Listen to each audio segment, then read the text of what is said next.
this exhibition down the barrel, Indigenous Resistance. I'd quickly like to introduce everyone. I'm Rebekah Raymond, I'm the curator. Elaine, Syron, the artist. We've got Uncle Ken Canning, and we've got the wonderful Lorna Munro. Uncle, before we go any further, Uncle Ken Canning will perform an acknowledgement. Thank you. I'll do an acknowledgement of the country. I can't welcome to this country because I'm not from here. My people are the Bidgera people from southwest Queensland. But I've lived here since 1979, but I'd like to acknowledge the Gadigal people of the Eora Nation. I think it's more important to acknowledge the land we stand on is still sacred, despite the tar and cement that we see. We're still on sacred land, we're still on land that was never ever ceded, and I doubt will ever be ceded.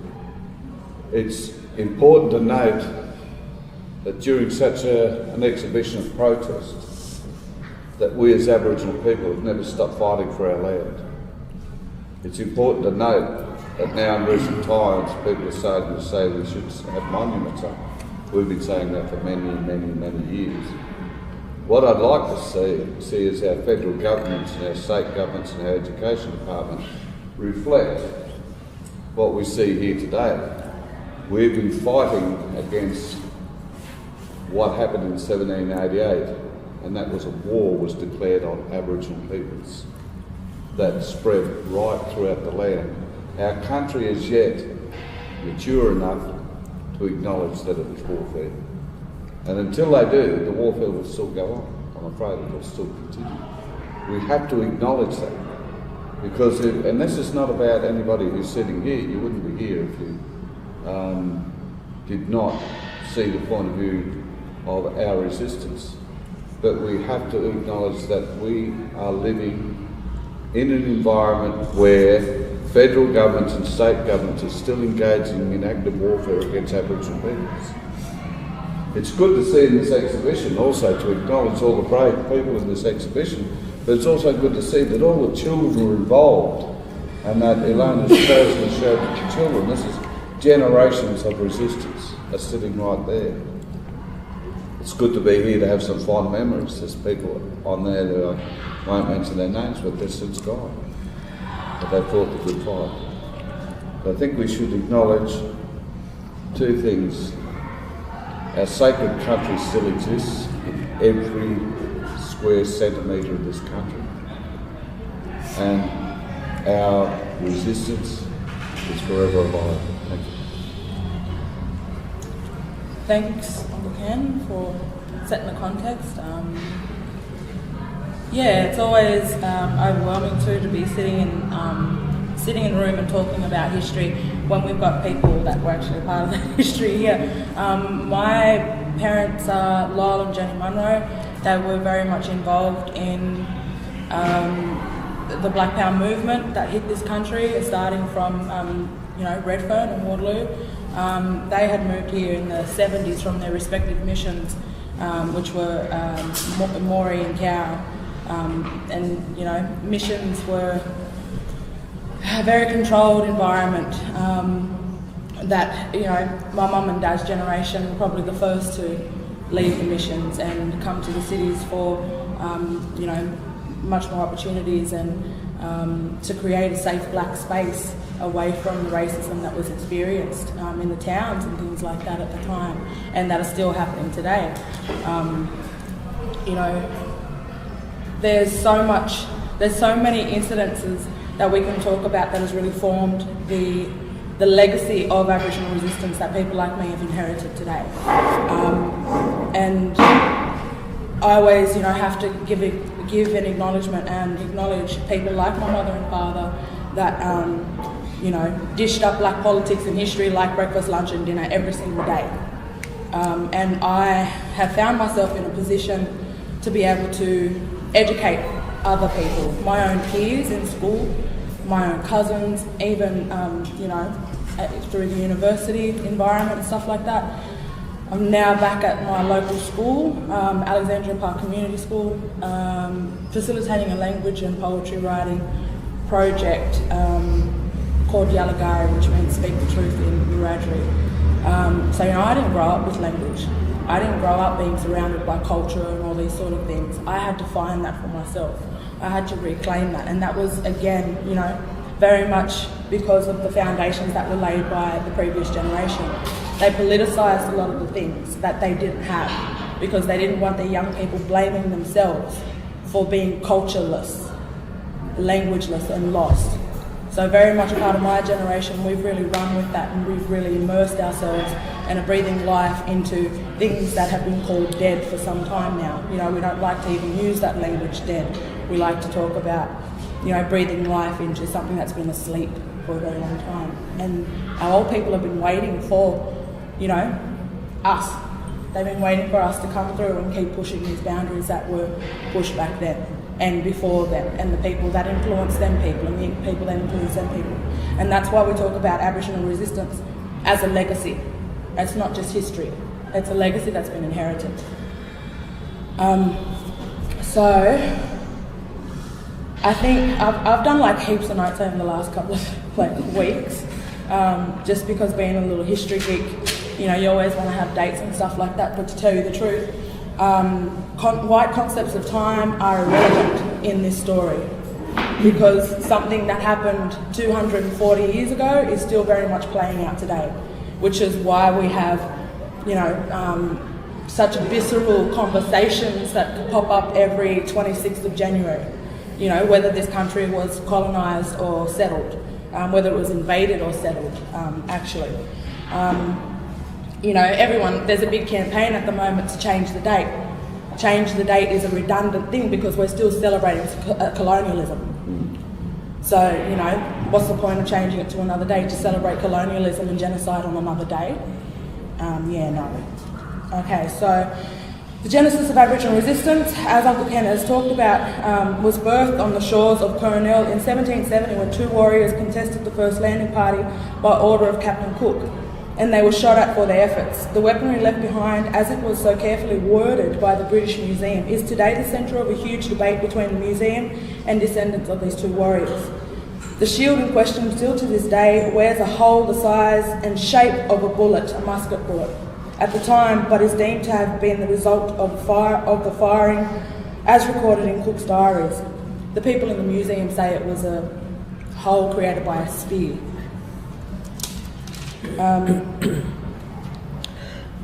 So when we talk about Aboriginal resistance, we start at the start and acknowledge that our people resisted, contested, challenged invasion, genocide and oppression, theft and discrimination from the first interaction with white people. The legacy of resistance was inherited by warriors like Pemawai, who led a guerrilla campaign for 12 years, driving the colony into starvation, confusion and desperation. His son Tedbury fought by his side and led after Pemawai was murdered, decapitated and sent to England as a gift. I believe it was sent to a man named Joseph Banks, which you know, is also the name given to one of the social housing buildings in Redfern, Waterloo, which, you know, when I was growing up had the highest population of Aboriginal people in any urban community. I think it has been said, there's been a quote by my cousin Danny Teese Johnston, and he did a story about the gentrification of Waterloo. And he talks about in 1968, some 35,000 Indigenous people lived in Redfern. By 2011, at the time of the last census, it was just 300. So, you know, those people were... What happened? Gentrification and ongoing dispossession of, you know, Aboriginal people, and that's what we're going to go into. Now, this is the solution by government, you know, when talking about the Aboriginal problem, is to keep moving them, keep dispossessing them, keep silencing them, which is why it's so important for young Aboriginal people today to control the narrative. Because, you know, if we're not centred in everything and anything today, people are just continuing to silence us and oppress us. So, I just find it interesting that some of the social housing projects in Redfern, Waterloo that I've grown up in were named after Captain Cook, Joseph Banks, Daniel Solomon, And then the two buildings in the middle were named after the two islands that Captain Cook sailed past. One was called Turunga and one was Matabai. And then there's a whole deal of cultural appropriation going on in there. There's a marae and stuff like that, little fountains and, that are very Australian kitsch sort of 1950s style architecture, which is all very interesting when we look at it retrospectively today. So, there's a lot to talk about, and as you may or may not tell, it gets really exhausting. It gets really challenging reliving the trauma that we talk about when we talk about genocide, and we talk about how these policies have affected our people's lives. So I'm a Wiradjuri poet and an educator, if I fail to mention. I went to UTS and graduated with a combined degree in adult education and community management. Uncle Ken was actually one of the deadly professors. Is that your official title? I think I was called academic and cultural advisor, but I don't know what I was. Well, like I said with titles, we all get a bit caught up in white man's language sometimes, but Uncle Ken was a source of information and support there at UTS when I was there, and it was people like Uncle Ken that really pushed and, kept kind of just reminding me that it was so important to have someone like me there in that institution at that time. So when I talk about growing up, I talk about being a living, breathing, walking, talking product of the Black Power movement, being the embodiment of 4 generations of Aboriginal radicalism, and growing up in the largest urban Aboriginal community of the time, which is now under a wave of gentrification, dispossessing another generation of already dispossessed peoples. Redfern, Sydney, the front line of Aboriginal resistance for over 240 years of invasion and genocide, was my playground growing up. My mother's mother is featured, pictured here overlooking my mum talking. I've actually got a copy of that picture. It's one of my favourite pictures. And one of the first times when I was pushed to get up and speak by my mum, it was actually the pictures that were taken from that was at a writers' festival, and Uncle Lionel Fogarty had heard that I was writing poetry, made space for me within the panel, and got me to get up. I did my poetry, and literally this picture that my mum is holding the megaphone here has actually been replicated with her in the background looking at me. So I find these pictures all very symbolic of that connection and that ongoing legacy. My mother's mother was named Isabel Wedge, and during my mother's research to have the Day of Mourning site heritage listed, she had found out that my great-grandmother was actually a part of the Day of Mourning protest. So that makes us 4 generations officially of black activism, and it's probably going back a lot more.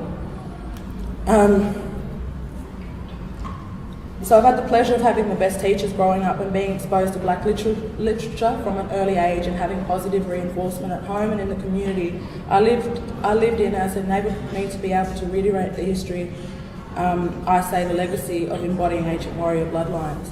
So say for example, I grew up in a house where my mum refused to buy me white dolls because she knew what kind of a negative impact that would have on young Aboriginal girls.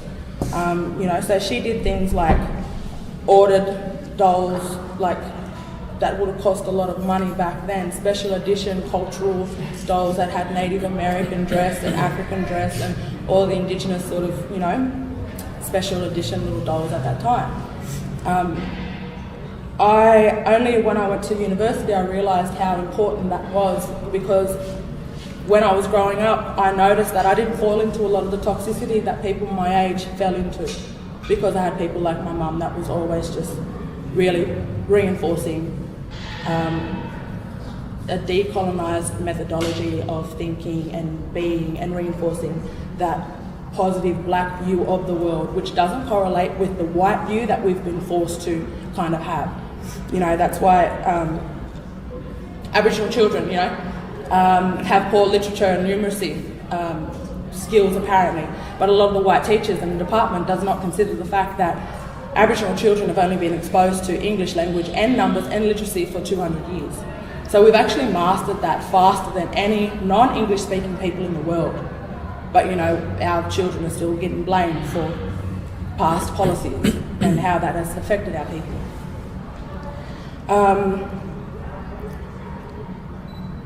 So there is a huge campaign at the moment to have that shield come back. It was loaned by the British Museum, I think last year or the year before, that shield that was picked up in Cornell. We actually visited that shield, and it's quite a powerful energy. It was the first time it had been back on country in over 240 years, and the British Museum refused to leave it here or refused to engage with the descendants of the people, which very much sets the context for the rest of Aboriginal and white interactions for the rest, like up until now. So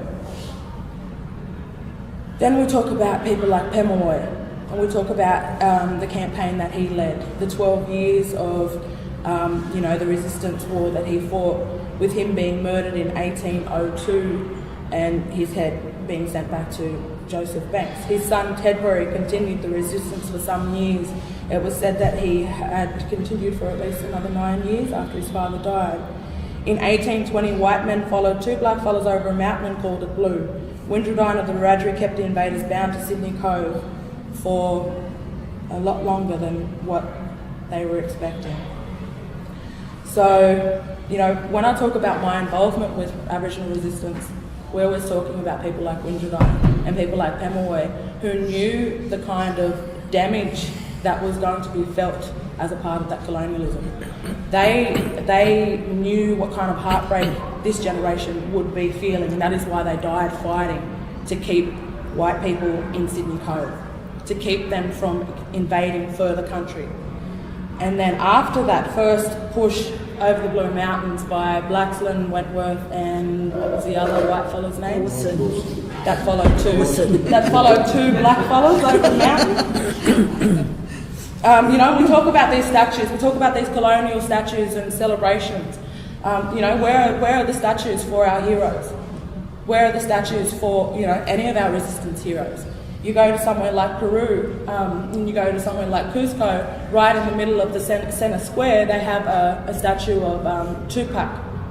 And Tupac is not the Tupac Shakur, the rapper that we're talking about. He was actually named after a resistance fighter for the Quechuan-speaking people of Peru. And they have these huge golden statues of these resistance warriors pointing towards the sea and pointing towards where the Spanish came from. We have such powerful imagery all over the world, but not in this country. There's actually a famous picture, I think, of two Aboriginal guides crouching down around like one of these colonial images. I know that it's in Auntie Mare's book, because that was one of the statues that they wanted to deface and decapitate first off. And there's been a wave and wave and wave, like Uncle Ken said, we've been talking about this stuff. It's not just, I have issues with this whole wokeness, this whole trend of being conscious and being aware of this stuff.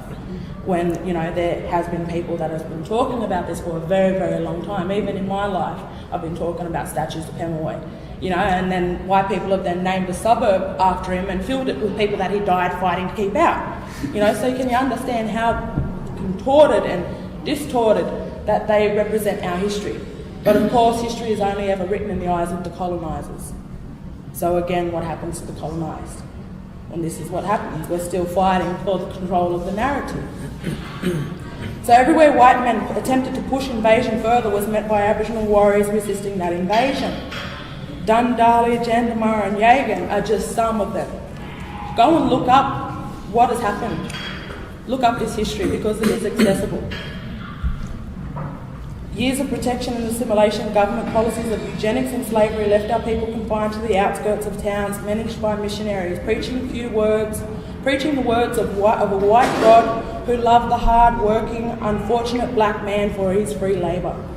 Policies of forcible removal of firstly half-caste children and then any Aboriginal child identified by the state as a potential participant for their social programming experiments. They prosecuted our people for speaking language and practising culture, and they prohibited travel and forced that foreign worldview ideology onto Aboriginal people. And again, they don't correlate, which can result in a lot of very negative cognitive dissonance, which then affects the way that we function and communicate. When I talk to kids today, we talk about all these policies and we talk about all these things that have become barriers between us and connecting country and culture and language and family. And it's important to be reminding everybody about this so that the next generation of young people aren't blaming themselves and they're not projecting that toxicity onto our own people. I'm sorry to say, but you fellas got a lot to answer for. And when I say you fellas, I'm talking about white people, I'm talking about institutions, I'm talking about a whole lot of colonialism. So there's a lot here at stake. And again, I will not sit by and watch another generation of young Aboriginal people blame themselves for things that they have no control over. Which is why we're always educating and talking about the legacy and trying to uplift and talk about the deadly things that we've inherited as a part of this oral culture, this oral history that has only started to be recorded in the last, 30, 40 years? Since we started having black academics that were controlling that narrative. So, in 1806, the explorer d'Urville describes a great gathering of Aboriginal clans assembled near the present Central Railway for a ritual payback combat over the death of Bennelong's son Dicky 1 year earlier. Those taking part includes clans from the Hunter River, Emu Plains, Broken Bay and Illawarra. And apparently around, just before, I think, about 10 years before, I think, there was a recorded spearing of an officer in Chippendale by Pemulwuy, either Pemulwuy or Pemulwuy's men. So when I talk about this community, I talk about people like Pemulwuy knowing every single rock and stream that was here. Like how I know every single corner and every crack in the pavement and every graffiti that's been thrown up on the walls. They're all the same things. We're reading country, we're reading things. We're being able to decipher a lot more than what you clearly see.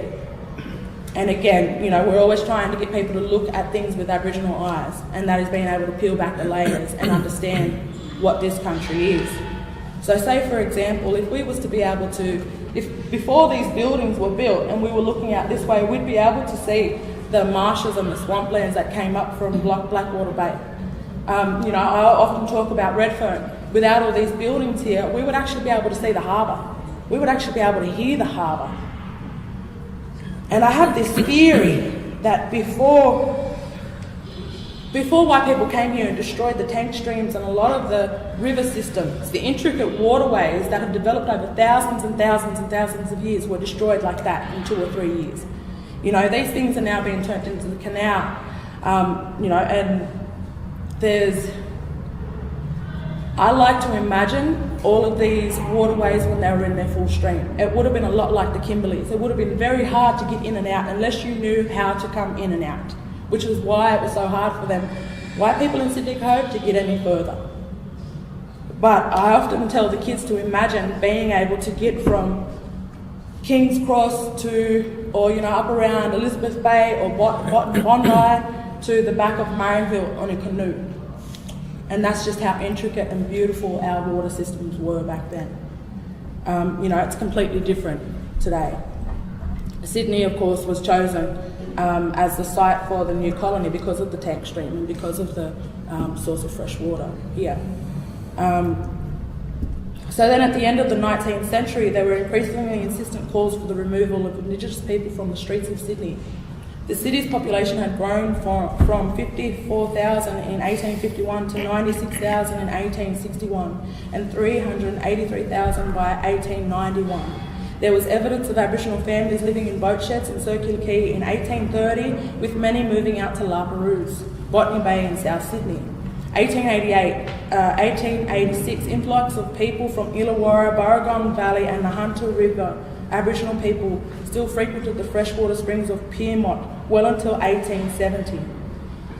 In 1879, the families in Circular Quay and around the foreshore near the Museum of Contemporary Art today were moved on because Sydney was staging an international exhibition and they wanted to hide the side of Sydney from visitors. The families were encouraged to move to the newly established reserve in La Perouse, which is the first of its kind. When I say first of its kind, it was the first reserve, the first mission, the first designated area that Aboriginal people could live and walk about without being threatened with being shot at. The Aboriginal families that were moved on headed towards the next available source of fresh drinking water, which was situated in the swamps and marshes of Redfern and Waterloo, which always brings it back to Redfern and Waterloo. There was a high population of Aboriginal people living there because at that time the only jobs that Aboriginal people had were picking cotton, picking fruit. So when they moved to the cities, the only jobs that they were qualified for were jobs in the factories and the rail yards, which is why there was such a huge concentration of the population here in Redfern, because of the carriage works, the rail yards there, and because of all the factories there. So, again, there's a story about, I always tell people when we do little tours, because I have created tours around my community, again, controlling that narrative and educating other people.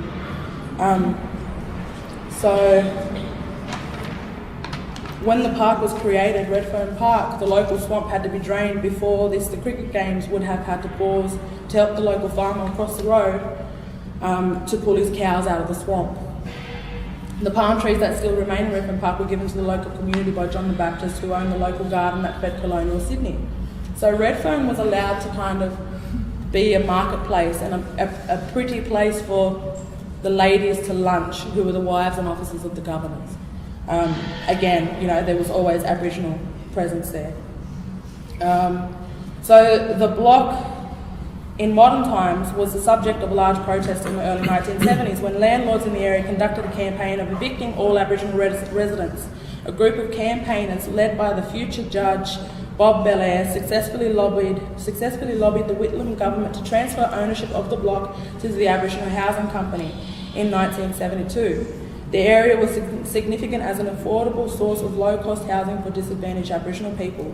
The Whitlam government introduced the policy of self-determination in 1972, and Bob Belair went on to become one of Australia's first Indigenous judges. He was also a director of both the Aboriginal Medical Service and the Aboriginal Legal Service. So, the Aboriginal Medical Service was set up in 1971, and the great Fred Hollows explains in his biography, the local Aboriginal people started to outline the case for a medical service, and they were utterly convincing. Blacks weren't welcome in the doctor's surgeries. They got pushed to the back of the line in casualty wards and public hospitals. So all of the AMSs in the country were modelled on the original frameworks that were established here by local grassroots people in Redfern, and with Mum Shell championing support for local young Aboriginal people to create culturally appropriate community services for their communities. So when we talk about Redfern being the birthplace of Black self-determination as we know it, this is Black self-determination in action.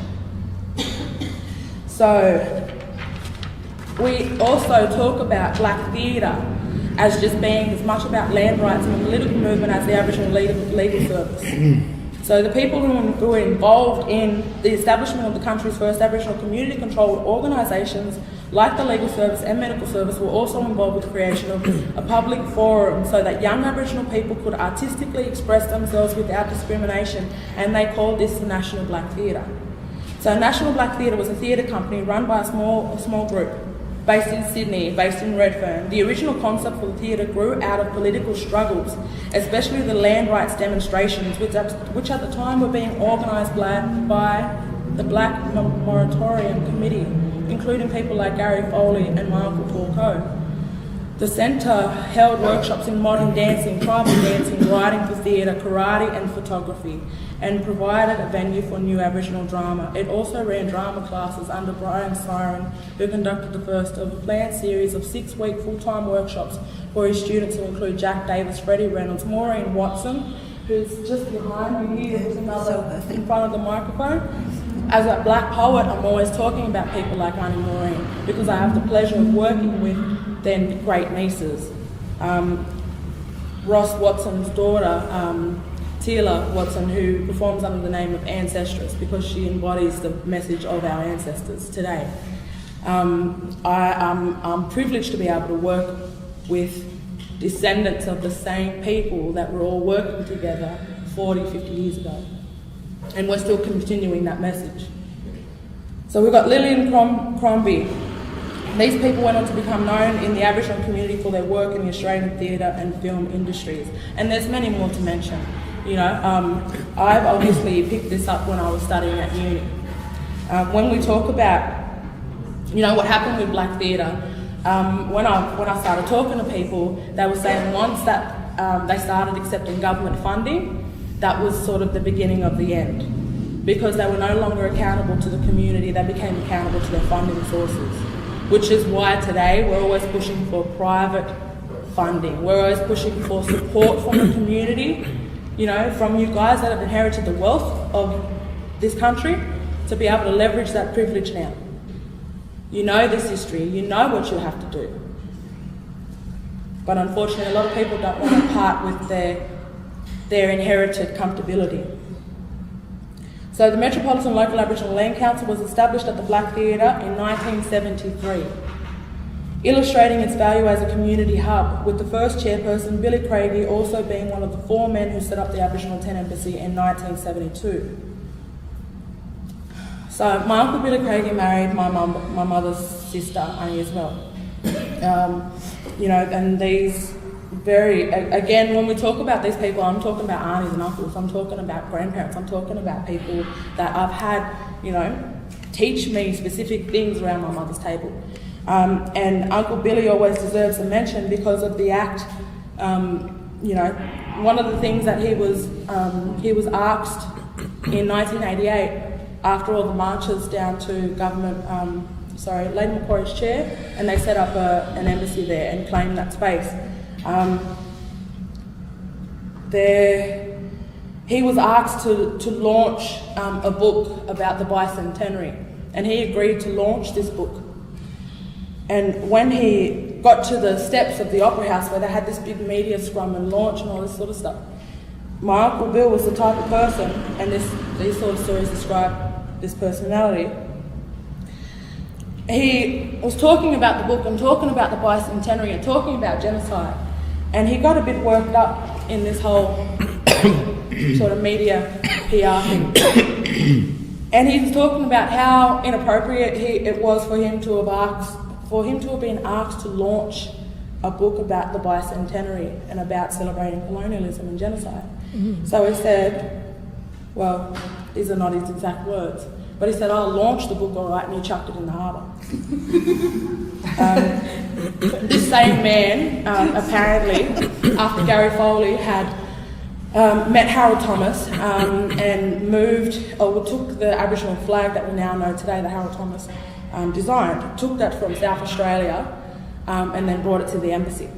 And so originally the flag was red on top with the black down the bottom. So people in my generation, when they see dated photos of the red being on top, they get really want to correct it.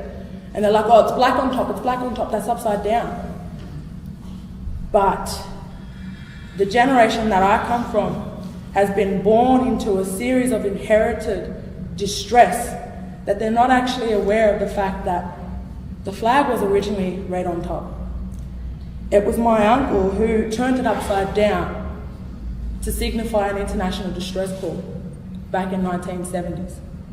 Wow, that's awesome. So, a lot of our young people today don't realise what that symbolised. So people like me ask the question, when is it going to be restored?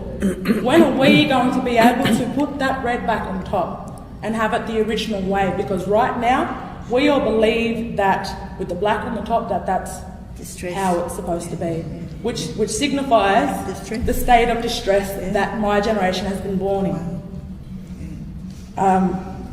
So in 2005, the Indigenous Land Corporation acquired the buildings on Cope Street that had been occupied by Redfern Radio and National Black Theatre. A new building to house the recording studios and offices of the Gadigal Information Service was designed by the architectural firm Tonkin, blah, blah, blah, blah, blah. Sorry, this really gets on my nerves a bit, because we're talking about the new forms of gentrification. So all of these images that we see were from 1983 to 88, right? Which is the year that I was born. My mum was pregnant with me when she was marching in that huge march, and we are yet to see a march that big for Aboriginal issues. You know, so I like to say I was there in spirit. My whole being was formed from those cries and those, you know, slogans and things like that. You know, my wires were connecting in my brain at this time when all this stuff was happening outside, you know. So I'm very much a product of that Black Power movement. So when we talk about it, there's so many different ways, like let us count the ways. So, you know, a lot of people today get confused with native title and land rights. A lot of people today, my age, they will say, well, we fought for native title. And it's like, no, we didn't. All these marches were for land rights. Native title is a much watered down legislation that has controlled our people. And I found a quote actually by the great honourable ancestor, Uncle Ross Watson. And it's just a couple of dot points. It says native title legislation is about recognising Aboriginal people's connection and rights to land and water. Land rights legislation in New South Wales is about compensating Aboriginal people for past dispossession, dislocation and removal of land. So we can see how ownership is really different to recognising someone's ownership. So when people like my grandmother and my mother and my uncles and my dad and my grandfather and you know, some of the people that are sitting at this table, when they talk about the Aboriginal Land Rights Act, they're talking about being the landowners, being the landlords of their own land. And I just find it interesting that outside of Redfern, when the whole frameworks for Aboriginal land councils were growing, one of the first places outside of Redfern was in a little tiny town that my mum came from called Cow. Was in a mission called Arambi. Now, a lot of the first Aboriginal plays were set on the Arambi mission. You know, that had that connection with black theatre again. So Cake Man and Cherry Pickers, they were all set on a Arambi mission. So I think it's really fitting that a lot of these Aboriginal community-controlled organisations, my mother took them back to her hometowns. And this is how our services spread, is that our people got trained up here and then they took stuff back to their communities. And this is why we talk about a lot of things coming from here. A lot of the country's firsts, not just Aboriginal history, but in the white colonial industrial history as well. Which I find it so interesting that the government and the councils are so ready to get rid of buildings that are supposed to be heritage listed and things like that, you know, because that's their own history they're destroying there. So a lot of these images that we see are from those protests. But the first land council outside of Redfern was actually established in my grandmother's backyard. And I just find it funny that this whole sorry, I have to get out of this room. I just find it funny that the only image of her is of half of her head and her sunglasses. So, you know, when we talk about land rights and we talk about frameworks that have been watered down, that a lot of people get confused and they think that native title is such a good thing. But it only benefits certain people, and it really only benefits the mining companies, which again was one of the things that kick-started the whole land rights movement. Was it not, Uncle Ken? Well, we want to keep the mining companies out. Yeah, that's exactly right. Though. And what native title's done is open up a gateway where they can get in. That's the whole difference, you know. Land rights was about us being back on our traditional lands, not mining companies. Native title, watered down by the famous Keating, who everybody said was the greatest Prime Minister that ever lived, but I'm afraid he stabbed us in the back, was designed to allow other people's industry in there. And that's all it's ever done, and it's divided communities. I'm sorry to tuck you in there, but it's just, you know, very important. I feel like I'm a bit like a record player sometimes, because I feel like I'm saying the same thing over and over and over again. And I wasn't even alive when all this stuff happened. So, you know. I just wanted to read a quote from Uncle Ross. It says, a Murray from the Dawson River explains land rights from an Aboriginal perspective. Land rights means a spiritual and economic base, not in a profit and loss way, and the opportunity to once again become a self-determining people, We are not asking for land rights to be given or granted. We are demanding recognition of our rights to our own land. Land rights includes religious, fishing, hunting, camping rights. If currently forbidden on all the relevant Crown land, land rights includes our right to refuse mining on any part of our land. So you can understand why it was a bit dangerous to be legislated back then, and why it's been so watered down and does not represent what our people fought for back then. Which brings me to my closing notes, I guess.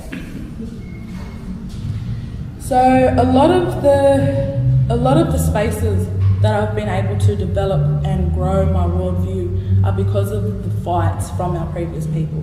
It's because of their push to be able to create safe black spaces in the form of the dance theatre, in the form of theatre, in the form of Redfern School, which was a public school but had a really close relationship with the Aboriginal community. You know, I was privileged to be able to have people like Chicka Dixon come into our classrooms, which I don't see that sort of stuff happening anymore. You know, my mother used to actually come to the classrooms with the primary school kids and the high school kids.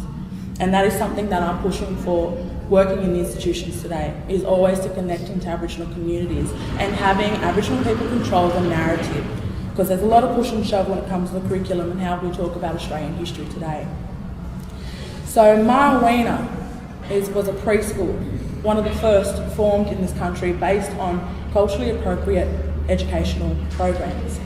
So Marawina was actually created out of a breakfast program that Auntie Shirley, and Auntie Shirley again I've failed to mention that she's my grandmother's auntie, so she's my great-great auntie. And in Aboriginal law she'd be a great-great-grandmother for me, because she is someone that we keep talking about.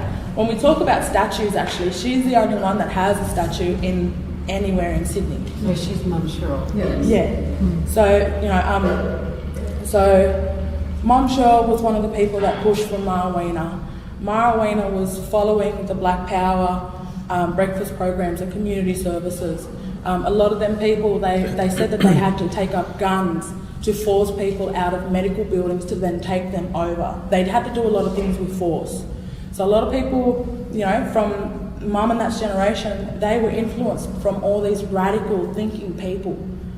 And they were doing really really basic groundwork, but not basic in the way that it denotes it, but basic in the basic services need to be met. So they had a breakfast program because the kids were going to school hungry. So they had a breakfast program to feed the kids, talk to them a little bit about, you know, their day and wish them a good day. And then that became the framework for the first preschool, you know, that I had the pleasure of going to, where we had white teachers there as well that were called auntie, just as much as our black educators were called auntie. The whole emphasis was about assimilating white people into our worldview.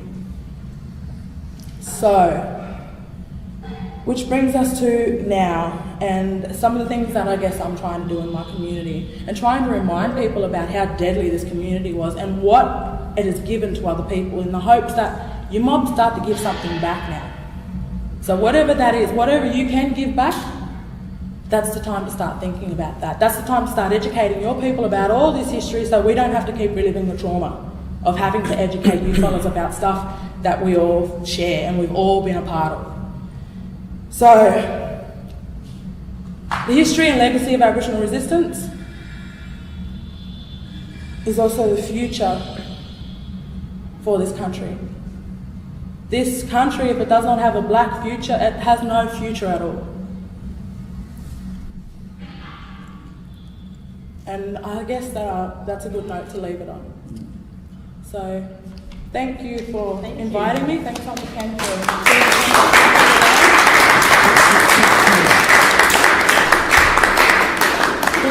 the whole time, sorry, I just want to mention I have my old family doctor here that was actually taking care of Mum when she was pregnant with me. So again, you know, it's always overwhelming to sit here and talk surrounded by such a, you know, I don't know, how they all reconnect. We're all connected some way.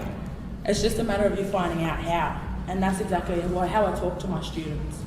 You know, you fellas are living on our country, so you should have been assimilated into our worldview, because if that would have happened at the start, we would not have be experiencing a lot of the things that we're talking about and having to unpack and understand today. So again, yeah, sorry to cut you off, Uncle, but thank you. Thank you so much. Thanks. Lorna's always a standout at the GSS. It wasn't hard to say to Lorna that you're going to do all right. It was not hard to say. Some others that tended to disappoint me. They went through the same time and yeah, they came in black and went out white. That's what institutions do, eh? Became very assimilated. And I saw my role there as working as an academic and cultural advisor to try and stop that. You can't all the time, but when you get somebody like Lorna who went there, you knew there was never going to be an assimilated process. She was always going to, she came in black, she was going out black. And that's why, you know, we always had a lot of conversations there. In the hallways? Yeah, just standing there having a yarn. And there was a certain amount of students that I could relate to there, but there was some that you knew were going off the other way. They've gone off the other way, I won't mention. But you're looking at here, this was so proud to be part of these. I've got a little photo sitting up there. I was there that day, that was happening. There's another little brochure there with my name, and I'm thinking, you know, I'm looking at other people there, and I'm thinking about things you talked about before. I'm looking at the late Jerry Bostock, who was part of the Black Theatre as well. And Jerry was such an interesting, smart fellow. He was very clever. He went all over Australia, all over the country, and he went into every traditional nation, and he talked to everybody about, prior to 1788, how many people do you think would have this land sustained? He did this twice. The first time he did it on his own, the second time he took some academics with him. Both times they came back with a conservative estimate. Prior to 1788 there would have been 5 to 8 million people here. 5 to 8 million. When they started counting this in the mid-1800s, some 72 years later or whatever, 50,000. We talk about genocide overseas. Now, even if you cut that number in half that Jerry was talking about, 5 to 8 million, that's a lot of people that were slaughtered over a lengthy period of time. But when you look, and I followed up some of that research myself, when people were saying how many would have been on this land, you can quite easily see there would have been easily 5 million people here, easily. And that's something that a lot of people have taken in. And we look at now, we're looking at the history of protests. Who owns the voice? This is good to see, because here we actually can see who protested, how people protested. Around this time, I was doing research with Jerry Bostock again for a doco we wanted to make called Through Our Eyes. 8-part documentary series. We got offered $10,000 by the French government. Nobody in this country wanted to know us. You couldn't make one episode with it. One of the episodes was on germ warfare using smallpox in this country, which we had researched heavily. On the first fleet, 2 jars of a substance called Major's variolis, dried smallpox scab. The rationale for giving it, for bringing it out here was to scientifically examine the whole phenomenon of smallpox. Everybody was inoculated before they came here. If you're going to start a new colony, I don't think scientific research is your first priority. I think trying to find somewhere for people to live. So that was quickly debunked. But what was interesting when I first started trying to get this public, 2 things happened. Who owns history and who can talk about history? I was interviewed by SBS at length about this, and when it went to air, I started the interview with the history of this country being built on lies. From that, I went into the research I'd been doing about Major's variolis. The only thing they put on air was the history of this country was built on lies, and they cut to something else. 1 week later, a professor from the University of New South Wales got a 2-page spread on exactly the same thing in the Sydney the Telegraph, the Sunday Telegraph. Now, within months, the ABC had rang me up and said, "We believe you've been researching during warfare? I said, yes. They said, we're going to have a panel discussion. So I'm thinking, well, great, this will be fun. I'll get on TV, have a bit of an air raid on TV for a change. And I asked them, I said, what do you want me to be able to say? They said, we don't want you. We want your research. And I'm not joking. This woman said to me, we have a white panel of experts who want to debate it. And I said, oh, that's great. So all this research me and my colleague have done means nothing. And I mentioned Jerry coming on as well. No, we have experts to debate, but we want to know, we want your research. Well, anyway, we answer turned the air blue. It's also interesting to note that a whole figure of 5 to 8 million people, and then looking at it in the 1800s, mid-1800s, down to 50,000. We're looking now at we're part of a colonial government that's decimating populations overseas. We haven't learned our lesson yet. We slaughtered a whole tribal nations. We wiped out whole tribal nations in this country, and we still have not learned our lessons. If you look now, since the Royal Commission of Aboriginal Deaths in Custody, and a lot of those images reflect the 23rd of September every year, when we had the march marking the anniversary of the death of young John Pat. Since they had the Royal Commission, the deaths in custody has almost doubled. This government has not learnt, and it will not learn. We have to fight things twice. Lorna mentioned the day morning, 1938 day morning. Prior to that, a group had gone to the Heritage Court and fought a battle with in the Heritage Court. The judge found in our favour that it should be kept and maintained as a place of significant value, significant spiritual value to Aboriginal people. Found in our favour. There was a whole group, some of the descendants of the people who were there were part of that campaign. And I thought, well, this is good, I'll go back to Queensland now, that's a good way. That's a nice victory to leave on. I get up in Queensland and I read a few weeks later that Bob Carr overturned the Heritage Commission's order. For the first time in the history of this country, a Premier overturned a Heritage Commission's order. So Lorna's family had to start from scratch as if nothing had ever happened and had to fight the battle again. And they changed the heritage laws, have they not? Yeah, they changed the heritage laws, so we couldn't go to court again and win the way we did, so they had to fight again. He was a helpless. And again, there's been a few rounds to get that building. And no one but that small group was interested in that building. And that building, again, that is also the genesis of the whole day of mourning versus the day of invasion, celebrating invasion. When we talk about, this conversation that comes up every 26th of January was started by the actions of these people in 1938. And it took my mum, apparently, 1,938 days to be able to have that place protected and heritage listed and owned by the Metropolitan Local Aboriginal Land. And this is after a judge had ordered. This is after a heritage judge had ordered, and then Bob Carr overturned it. Which building was this? Pardon? In Elizabeth Street? Elizabeth Street. It's called Australia House, unfortunately. No, there were community groups. Well, the 1938 Day of Mourning is the 1938 Day of Mourning is recognised as the first national civil rights movement. On that day. No.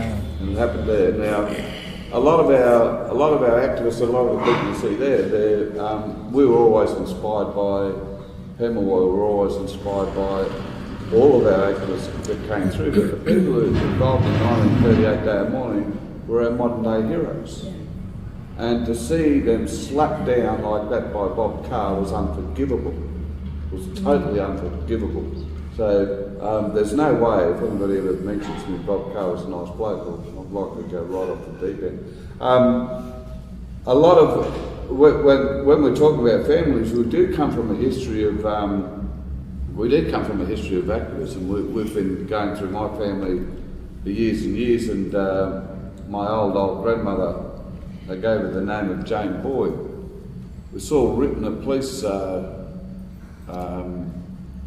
report about dear old Granny Boyd was she was actually there in that country before the whites come, that southwest Queensland where Charleville, Norgathello, that's where her family's come from. She was there before the whites come, and they give her the name Jane Boyd. But she was written up as Jane Boyd is an associate of Chinese gardeners.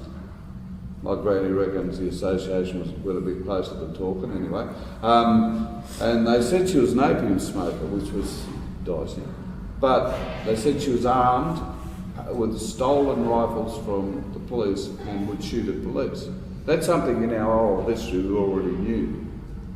So then my granny used to tell me about how her mother used to take pot shots at her. Now remember, when you look at her influences in our granny, she never used to talk that much. She was crippled up in bed. But I remember coming from out west once, and I always talk when people say, what gave you this strength, or what put you on the road? This is what put me on the road. I don't know, it might have been about 7, and we were in Brisbane from out west, and Granny's crippled leg, she's got a big walking stick going there, and she wants to go from Queen Street before it was a mall. She wanted to go across the road. And all my cousins said, there's a crossing up here. She reckoned, why would I go to the crossing up there when I want to go across there? And I reckon, well, there's all cars going. She said, well, they can stop. So my cousins all ran up to where the crossing was, and I was stuck with my gran, and this was the biggest feeling I've ever had in my life to date. The biggest powerful feeling. This old woman stepped out on the road with a walking stick held up in one hand and a hat held up in the other hand. And this car pulled off a halt, and he dared beat his horn at her. She swore at him, she turned her hair blue, and she smacked the walking stick on the hood. And she said, you are on Aboriginal land, don't you dare do that to me. Walked across the road. Now that would have been, I was 7, I was born 1952, that was probably 1959, 1960. In a time where a lot of bad things were happening, and I look, at the time, when I walked across the street behind her and saw the whole traffic stop, then my silly cousins come run, what's going on? I'm walking behind her, I was a little kid, a real little skinny kid I was, a real little rat looking thing. And anyway, I felt about 10 foot tall. Because this woman just stopped the traffic or something. I was just amazed. I remember being absolutely in awe of my gran always, but at that particular time, she became my lifelong hero. And it didn't dawn on me the impact that had on me later on in life. That had an impact that whenever we had to go take to the streets, I always remembered that. Whenever you felt fear, I always remembered this woman just walking straight out the middle of Queen Street. I thought, anything could happen to her, but she did it. And these are the lines of people we come from. And the nature of who we are is we always acknowledge this. I've got no strength within myself. I've got no strength within myself. I've got strength from those who went before me. Those who went before me directly as my ancestors. Those who went before me as famous freedom fighters. All were part who gave me anything I have. I've written a book here. That doesn't entirely belong to me. The influences of that book belong to a whole variety of people, and most of them are sitting on that wall. And if it wasn't for the way we value the people who went before us, you mentioned Uncle Chicken Dix, and I used to sit down and talk to him for hours on end. If we didn't value the advice of those people, we wouldn't be here with you. Lorna knows that, I know that. Lorna's parents know that. And they've always said that. Always there's been people who went before us, and it's just, sometimes it's a tragedy that we have to keep going through this, and we're looking at recognition now, we're looking at people talking about statues. We've got Mum Shirl out in front of the Redfern Medical Centre, which is not prominent where a lot of people would see it. I've seen it. We've got It's actually hidden. Lorna's mother with a big painting in the city, which is down near Chinatown. Yeah, right there. actually. It's sort of almost in the back street. But anyway, where are the main statues of all of our frontier warriors, of all of our modern day heroes, of the people in the 1938 day of mourning, of every... We could fill the Hyde Park 10 times over. But what I see, my wife Cheryl pointed out one day, we're down at Parliament House, what I saw was, she said, have a look at this. There's a statue of Matthew Flinders' cat. Yeah. Matthew Flinders' cat gets a run. The only... I said to Teddy Bill there before, the only thing the cat had in his favour was black. Nearby is the biggest ugly pig I've ever seen in my life. One of my projects was Then you look at Central Park, Central Station, the park in front of it has a plaque to a dog that helped a deaf man around on the Sydney trains, and it's got an engraving of the dog. I think it's a wonderful story. My heart goes out to this lovely dog. I wish I had one like it. But where is our representation? If you can honour a dog and a cat, why the hell can't you honour the people of this country? And also, don't forget, you've got Queen Victoria's dog. Oh yeah. Sitting behind Queen her. Victoria's dog gets a run too. So That statue was actually gifted From Ireland. from Ireland because they didn't want it. I know. They said it was ugly, and Australia was like, we'll take it. I know. so They didn't want it That because was it was ugly. from the Republic of Ireland. Yeah, they didn't want it. Yeah, I went to Ireland, heard that story, and I was just like, oh my gosh. Yeah, it is an ugly statue. But what I'm concerned with this this hiding away of history and this lack of acknowledgement. Again, if you go to the other side of Central Station, walk along, you'll find busts of people Those who Portuguese guys. who fought Yeah. overseas. Or Shakespeare's They there. even get it wrong. Yeah. They've got Rizal for the Philippines, where he was an academic. Yeah. The person who actually who was responsible for overthrowing the Spanish was Bonifacio. So they've got that wrong. Won't be wrong. The Spanish rather have history record that they were overthrown by an academic rather than an illiterate man from the mountains, and that's what that was all about. But at least the Australian government has an attempt to show somebody that is in the history books from another country for overthrowing the oppressor, but will not recognise our heroes in this country. And there's a big line of them. Go along and have a look at I've them. seen them. And it is disgusting. But what's more disgusting Have you is seen them while as well? this is hidden away, the repetition of history goes on Got and distracted. on and on. Now, we had Kevin Rudd in 2008 offer an apology to the stolen generations, and the whole country wept. But the kids being stolen since 2008 has increased by 400%. So history, while I keep hiding things away, now do you read those figures in the newspaper? No, you don't read those figures in the newspaper. I don't blame people for being ignorant to this because you're not informed. You're not informed since the Northern Territory intervention, the suicide rate has gone up a massive 500%. You're not informed that since the intervention, 87% of the adult population are Aboriginal, 96% in juvenile detention is Aboriginal. You're not informed of that. This is, by the way, the intervention is seen as a success. That's seen as a success. I mentioned Keating before with the Native Title Act. Keating, when he made the famous Redfern speech, we were in Canberra, the group was from Canberra trying to find a meeting which we knew was happening. The top 4 QCs in the country, at the behest of Keating, were meeting to make sure a Mabo-like decision did not happen on mainland Australia. We wanted to take footage of that meeting. We couldn't find it, they were hidden away, but we had information it was happening. So he's making a speech while he's stabbing us in the back. Bob Hawke announces the Royal Commission into Aboriginal deaths in custody to hide the fact that he scrapped a National Land Rights Act that people had agreed on. He scrapped it after meeting with 3 mining magnates from Western Australia. So whether I was in agreement of that National Land Rights Act or not, is not the point. A lot of people were, and it was done by consensus.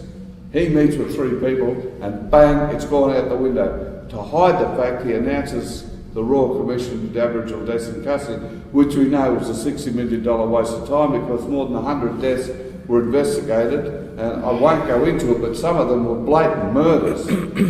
And the evidence showed they were blatant murders, but yet not one prison officer or policeman was even charged with a minor assault.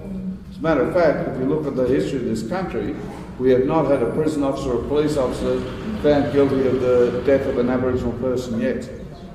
Ever. Now, that's a sad indictment. It is a shame in this country, and I work with ISSU, Indigenous Social Justice Association. We work mainly with families who, unfortunately, their relatives, I don't say killed in custody because you can be killed in a fight, murdered in custody, which a lot of it is. And we have come to the conclusion that the rate is a lot higher than ever has been reported. We have people in Western Australia who are giving us figures that are alarming. You wouldn't believe it. There are that many people being killed. It's happening nearly every second day now. But it's been hidden away in the media. It's only when cases come out that are so blatantly racist as Elijah Doherty come out that you hear about it. But a lot of deaths come about and nobody ever gets to know about it. But it's not only that, it's the incarceration rate. Look at Aboriginal women in the last 5 years, the incarceration of Aboriginal women has gone up tenfold. Tenfold. Where else is that happening in the community? Matter of fact, in this country, if you're Aboriginal, you're 54 times more likely to be arrested than a non-Aboriginal person. A black woman is 46 more times to be hospitalised because of an act of violence. You know, we can go on and on and on with these statistics, but I think you fellas got to look it up, you know? These are things way back then. These are the messages, the very same messages. As a matter of fact, before I went to the Philippines the last time, I just come back, I was given a speech outside Parliament House and I said, I stood here saying the same thing 30 years ago. What am I doing still here? Why am I still here? 30 years ago. The same speech 30 years ago. And when you realise what happens in that 30 years, I mean, it's all over the world. If you look at the Philippines, they don't even, you look at a third world nation. I had a talk to a lot of people there. Indigenous peoples in the Philippines have far more rights than our peoples do here. Despite what people are saying is going on there now, people have been conned by the Western media, by the way. I saw footage over there that's old file footage from stuff that was happening 10, 20 years ago. It's being swallowed up by the Western media. But you get on the ground there where the government, the incumbent government has an 82% following, you soon find out the real story. The real story is, and you ask Indigenous peoples in the Philippines about what rights they have veto over mining rights. Now they do. They didn't under the Aquino government, but now they do.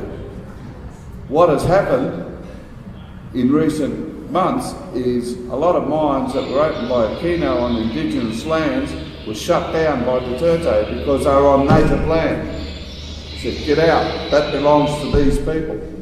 We have a third world country that's suing far more for Indigenous peoples than we have in a first world country.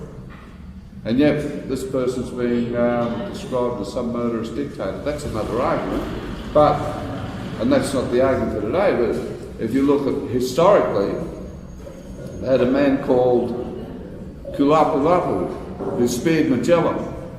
To ridicule him, they changed his name to Lapu Lapu, which means codfish. Kulapu Lapu has a completely different name. We have a resistance warrior who fought with Pebble Boy, and the only name he is known by in the history books is Mosquito, because they couldn't even bother finding out what his name was. And these are the things that make me angry with the recording of history. I'm like Lorna, I'm a fanatic on history, and it cost me a lot of UTS. I did my Masters in History. At one stage, I was suspended from studying for 8 years because the historians could not cope with the idea that I had another view of history than that they did.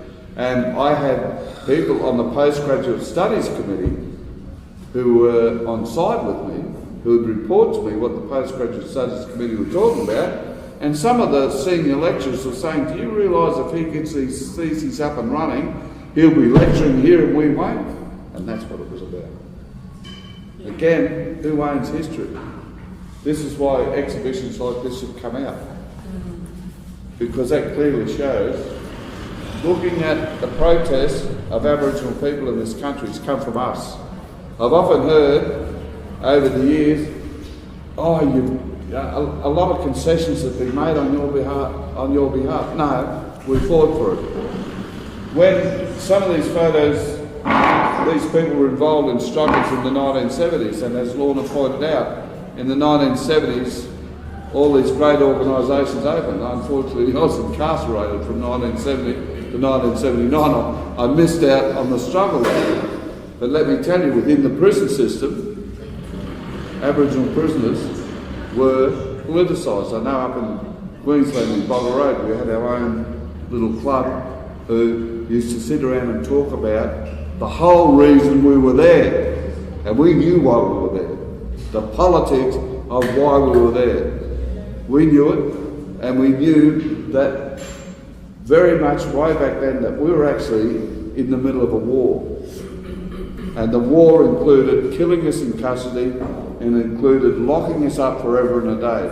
As a matter of fact, in certain parts of the 1970s, it was hard to find an Aboriginal male between the age of 18 and 35 in the streets of Brisbane.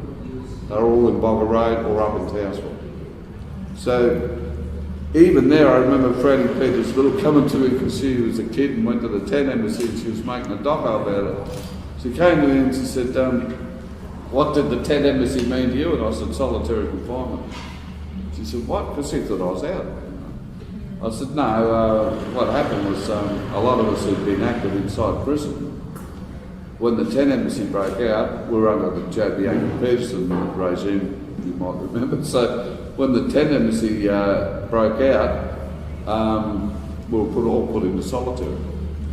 Because they thought we'd escape and go down to Canberra and cause havoc. Matter of fact, I was actually planning an escape, but not to go to Canberra. I was trying to get away. But the whole thing was, what does something mean to somebody? You know, if you're locked up, it meant a whole lot of different things. And what I'm also angry at, all these great things happened, but I was incarcerated. I was incarcerated for a long, long time, and not only did they incarcerate us, they brutalised us while we were in there. Can I just say you were in a cage? 3 years, 8 months I spent in a cage. 4 paces squares, small paces. Cell of a night, cage of a day. Cell of a night, cage of a day. I wasn't allowed out of either unless I was surrounded by the security squad and handcuffed. Now, that is not the treatment you would think would come out of this country. Nobody thinks that. We all think of Guantanamo Bay. When I wrote a play about it recently, it was shown at the, done a reading at that festival. Yellow Monday Festival, and people were crying at the end of it, and I thought, well, at least they understood it, you know. But it was hard to write because I had to write about that period of time and try and capture what me and another fellow suffered during that time. Now, what's interesting is I was always very proud, despite my complexion. I let them know as soon as I went to jail who I was. It was hard not to because half my relatives were there, so it didn't matter. But the other fellow in the cage for a long time was an Irishman who always mixed with Murrays. His father brought him up to be anti-colonial, and he very much was anti-colonial. As a matter of fact, when he got off the bus one day, we were both charged with some offences inside jail. He came back, had handcuffs on, was supposed to still salute him. He said, I refuse to salute the filthy Queen's uniform. I went over and was still worse than a black guy. And he said, I'm Irish, I am a black guy. And this was the war we were involved in, and that's why I included his heritage in there.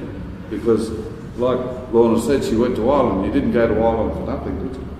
I went there because my uncle Marshall Bell was the great artist, Uncle Richard Bell's brother.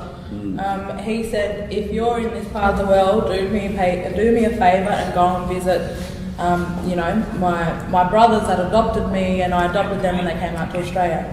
My uncle actually passed away a couple of days after he had teed that all up. So when we were in England for an indigeneity conference and talking about capitalism and what it's done to Indigenous people all over the world, I was asked to talk about my practice as an artist and talk about how history and my spirituality influences my practice as an artist.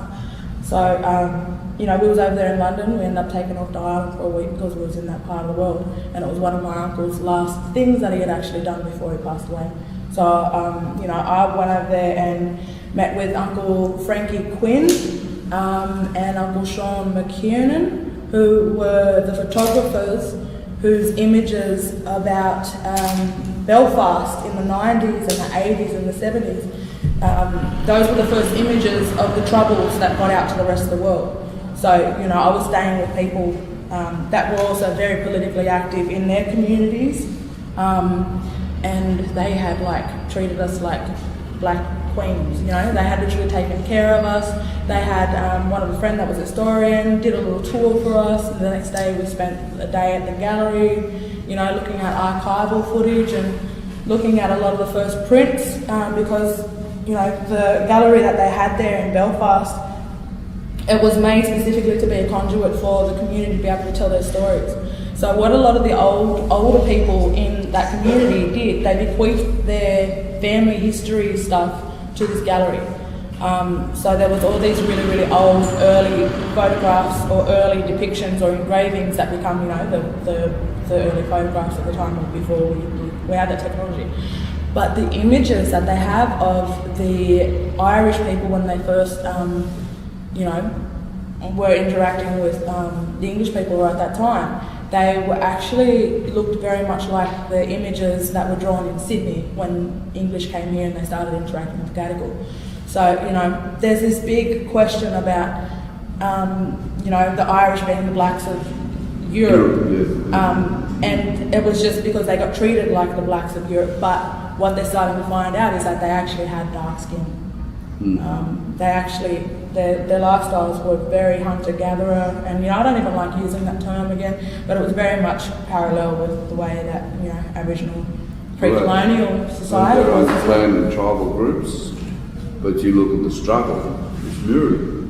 It's been very mirrored. We have a close relationship, even as far back as Pemulwuy. Escaped Irish convicts fought with Pemulwuy. It's like the Tom Swift show. When you look all over the country, escaped Irish convicts were fighting with Aboriginal people in the war against the British. Alongside them. Alongside them. Yeah. There were a lot too that were displacing our people as well. Yeah, some of them were from my father's family. I searched my father's family, they're Irish, they ended up traitors. They joined in the hunt for the Murrays in the Toowoomba area. When I researched that, I went home and I wanted to throw up. But my grandfather always told, he disassociated with his family, but he always told me they were traitors. He said they were Irish, but they were traitors. They came here and they got on side with the British. He never spoke to them. So. But and in my talk I glazed over a lot of the modern day stuff. I actually purposely glazed over that, and I just wanted to bring it back just before everyone sort of kept going, was to just address Elaine's question about what's been happening. After TJ Hickey was killed, chased by the police, his murder is officially recorded as a death in custody. We can talk about the details of that.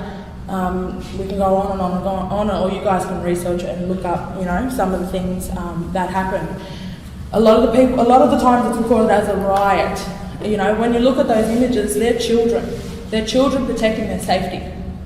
And as a child growing up in that era, and a child that knew someone like TJ, the fear that was instilled in us was, we're still working through the PTSD that we've had as a part of all of that, as a part of the intergenerational trauma that we've inherited as well. So in growing up in Redfern, I'd be strip searched on my way to school if coppers seen me. I'd be, harassed and catcalled by police at a very young age. All these things. So when I talk about growing up, I didn't have a normal childhood. So I freaked out when I started going to room with girls, and I heard other girls talk to me about things that they did in the afternoons, and it was a foreign thing for me. I couldn't walk around shopping centres without being followed by security guards. I couldn't walk around my own community with more than 2 people without being called a gang, and being sent home and stuff like that, or taken by the police but never actually charged. You just get taken for a ride all the time. But after the 2004 riots, there was a legislation passed in Parliament that overstepped all the councils of the time, and they created the Redfern Waterloo Authority. And the Redfern Waterloo Authority had pushed for the redevelopment and gentrification of the community. So redevelopment and building, construction, was the answer to the antisocial problem. So tell me, how does that equate?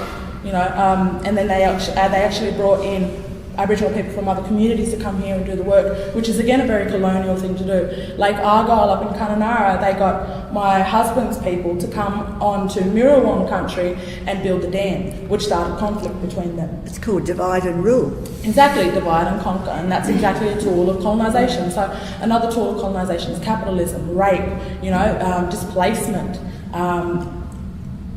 having control of educating their children, because as Malcolm X says, only a fool would let his enemy teach his children. So that's why, again, it's so important for someone like me, who has grown up with all this history and is working on reiterating it through my poetry, because I can spend hours and hours and hours and weeks and weeks and weeks creating something, but if I can encapsulate that in a 2-minute poem, I've got people.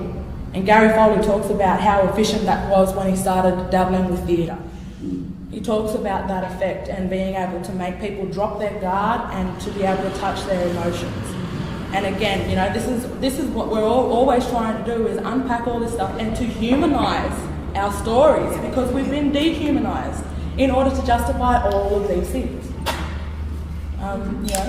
When people sort of were critical of the black theatre, they don't realise that what came out of the black theatre was nasal. What came out of nasal was what it's so respectable to everybody's Bangara. Now, if it wasn't for the black theatre, they wouldn't exist. Sometimes I get a bit cranky at these people for not acknowledging where the genesis was. There's a whole black arts built on it. Everything. I mean, everything you look at around black arts, but in this country, there was virtually nothing before that. All the art revolutions are all Aboriginal. When we look at music, we look at Aboriginal, we look at Australian rock, we talk about Aboriginal rock. When we talk about art revolutions in this country, we're talking about Aboriginal art revolutions, coming from Papunya, coming from Eora, these are all things that are very And if you look at the percentage, percentages, as writers, we have more percentages of writers per population than we do, but we're not getting the national acclaim that happens. I've been nominated for how many awards now? 11? I haven't won one yet. I haven't won one. I actually got into the finals for a painting I did. New South Wales Aboriginal Artist Finals a few years ago. I walked in and they introduced the panel, and the people who give you the prize made up of politicians and executives from mining companies. I said to Cheryl, well, there you go, I'm out the door. Sure enough, I was out the door. But I'm going to finish my talk with a poem, because that's we've got 10 minutes. Yeah, so I'll just, because it might probably listen to the question. Please do.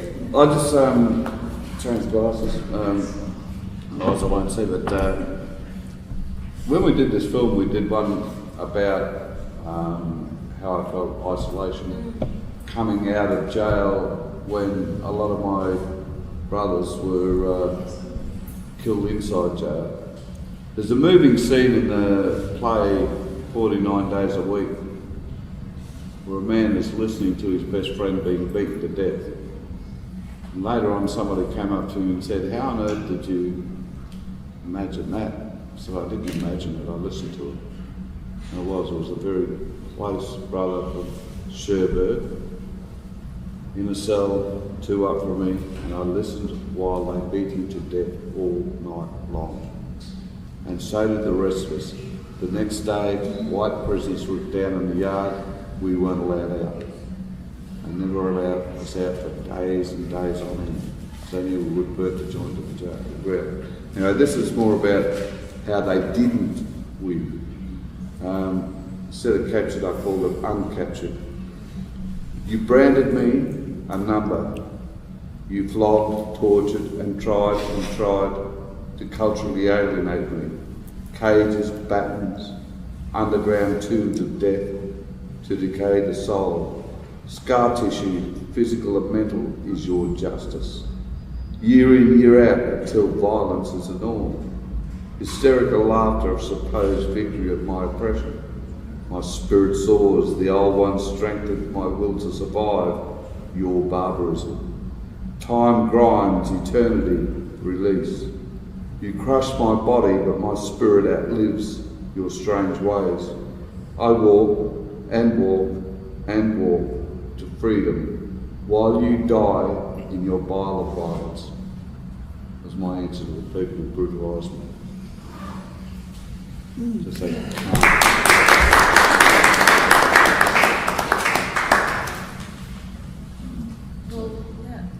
I guess I want to say thank you so much, Lorna and Uncle Ken, for sharing and talking about this deep, heavy history that I know impacts us forever, always. And I think when Lorna said it's about giving back, and I'm not originally from Sydney, I'm from the Northern Territory, and so this is my sort of small attempt at trying to give back by giving a space to these photos. Because I grew up knowing about these people, but never having this many images of these people. Like, you know, and when I say these people, it's your families, it's you, like, and the movements and the fight and the black power that came out of the Redfern and Waterloo communities helped the country. Like, you know, the legal service model went up to Darwin, and that's where my grandma started working. So it's so close to my heart, even though geographically it's so far. Yeah. Sorry, I was just going to mention Arnie over here, who was very instrumental in bringing the services out to Western Sydney as well. Very you much. know, so it's always important to just always. Yeah, exactly. Yeah, that's my best friend, and that's her mum. Yeah. Yeah. So. but there's funny times. So my cousin brother Sam Watson, Ali Moran used to be on the streets when we were kids up in Brisbane, and we always laughed because when we turned 18, he went to study law and I went to jail. we always laughed about the different roads of activism, you know. It's because we were kids and we were wild. Sammy was pretty wild, he's since respected, but he was pretty wild in the jail. But, you know, 18, he goes up to... And the funny thing was, when I actually went to uni myself, when I was on parole, he's the only one I knew in the family that had been, so I wrote him this letter of help. And he wrote back this major story, and it was about who was going out with who, what was happening in the political movement in Brisbane, everything about every family group that we knew, and the last line said, "Oh, about university, you'll be all right." But actually, it's the wisest thing he ever said to him, because he knew in his own heart, when I went back up to Brisbane, he said, "I just put that on because I knew you could do it." And I didn't have anything to, what could I tell you? And I thought, yeah, and so it was the smartest thing he wrote. And he just said, about university, you'll be all right. Yeah, it's the same thing as it's I'm thinking, But you know what, I want to say thank you for inviting me as well, because, you know, being the child of two very politically active people and two big families that have been very politically active, you know, for a very, very, very long time. You know, it's actually been a part of that transition now for my mum to start pushing me. Yeah. And my mum and my dad have been doing that for a very long time. And they'll sit there and she'll say, you know, I don't even need to talk anymore because I just sit back and listen and you talk, you list everything that I will talk about and you add your own spin on it and you bring it into the now, you know. Yeah. And for me, that's like, you know, another part of that, of my journey. That's like coming into, you know, adulthood. Yeah. I'm 30 and I'm only starting to come into that adulthood now because there's been a push from my elders to, you know, get up and talk because they don't want to spend time wasting or waiting for people to understand the importance of this. So that's why there's always been a push from my elders. And you know, I'm scared to death of public speaking, but I had to get over that really quickly. You know, and I just wanted to thank you for inviting me as well because you know I wanted to bring Mum along, but you know she's actually ready to just like you know I'll look after your baby. It's a privilege, and I know that you carry her legacy, so it's. That's what we're doing. I got a granddaughter who's 13. Her time's a long way off yet, but already they call her Little Kenna. Everybody. They call her Little Kenna. And thank you for holding on to these images for so long. Thank you, Elaine. And thank you for all, not only these images, but Elaine that's the thing. This so much. This is one box, and so I know there's gaps. You know, your grandmother only being sunglasses, like. I just think it says a lot. I love that. But and that's what I found amazing is you've got these huge crowd shots, but you know that there's so many individuals in them that are just so powerful. Yeah, thank you so much. I guess if anyone wants to chat. Can I just say something? I'm just speaking on behalf of me, but I think I'm speaking on behalf of everybody. Is that okay? Yeah. Just want to Depends what you're going to say. depends what exactly. Just want to thank you so much for this whole journey. Thank you, Carrie. Carrie is from Tranby, Aboriginal College. I'm a graduate, a white fellow one. We used to work there. And also for you creating this beautiful and important image, and to you both for your really important and honest contribution. Can I just run two things by you? My understanding is that Pemulwuy was killed and decapitated by Henry Hacking, who was the quartermaster and a violent man. He's supposed to be blind as well, apparently. Didn't hear that bit. He was supposed to be half blind, apparently. He was on the Sirius, on the First Fleet. And the second thing that I understand is that smallpox actually first started where I live, in Camaragal country on the lower North Shore. Did you find that? Well, yeah, we found that that was one of the first recorded things, but then it quickly spread. Yeah. All over. No, it did, but I mean that's where I believe that was one of that's the where first, it was released. First places where it was released. But then all around the Sydney basin, all the clan groups, a little bit more than 70% died of smallpox. So this is when they start talking about numbers. Yeah. Before they could even get a handle off, they'd killed almost 3/4 of the people through. But the other tragic thing about smallpox, when you look at this country, our traditional way was we were divided by trade routes. Now one thing I read, I had a look by a journal of a non-Aboriginal fellow who was one of the first fellows to go to a place that's now called Albany in WA, and he made friends with the locals there, and they talked about this thing that killed all these people. Years before white people went there, all these people died of smallpox, and we found these narratives all over the country. In Albany. In Albany, that area. WA, killed people with smallpox 3 decades before white people got there.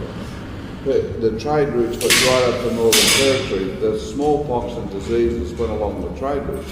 So people were dead before these lost white people who had to be shown across the Blue Mountains because they couldn't find their way. We used to call the explorers lost white people. It's like Burke and Wills, they were lost. They didn't discover anything, they were lost. That's why they died, because they were lost. But in all those areas, disease killed people, decimated people. And you look in more modern history, Alexander Downer's grandfather was Premier of South Australia, and he sent an expedition of troopers up through the centre, right up through Northern Territory, to kill every Aboriginal person in sight. That's Downer's grandfather. You imagine Downer sitting on his knee, what sort of stories he was telling him. No wonder the bloke turned up at Parliament House wearing fishnet stockings. I'm sorry, but what about Rand's granddaughter? Oh, And Redfern famously just helped, murder someone and Yeah. get very minimum time. Who was that? We've got Neville Rand's daughter. Neville Rand's granddaughter. His Daughter daughter. or- geez. Never wrong. we call What it. happened? Huh? Well, There's a sign over there that says Rand, give us our land. Yeah. And Neville Rand was what was he, Premier? a premier? He's the His Premier of New South granddaughter Wales. ended up being a junkie and abating and helping and Murder, getting away right. with a murder, literally, in Redfern. Oh, So I just find it all interesting how all these things keep 2 connected. years. Yeah, It's that's 2 right. years. Yeah. Yeah. Okay. And we call Neville Rand never wrong. Neville Rand was We called could keep never talking wrong. forever. No way. And I would like to say something. I would like to acknowledge that we're on Aboriginal land, Gadigal people. I would like to acknowledge the elders past and present, and remember that we're all on Aboriginal land everywhere you are. And I just want to give this to you, Ken. Thank you for making the film that we didn't show, but we'll put it on to YouTube. And this is for you, Lorna. And I also have another present for you coming from the poetry Thank night, which is nicer than that. Yeah, no, thank you. And this is for Rebekah, the big ones for you. Oh, thank So let's all clap, and thank you very much. Thank you.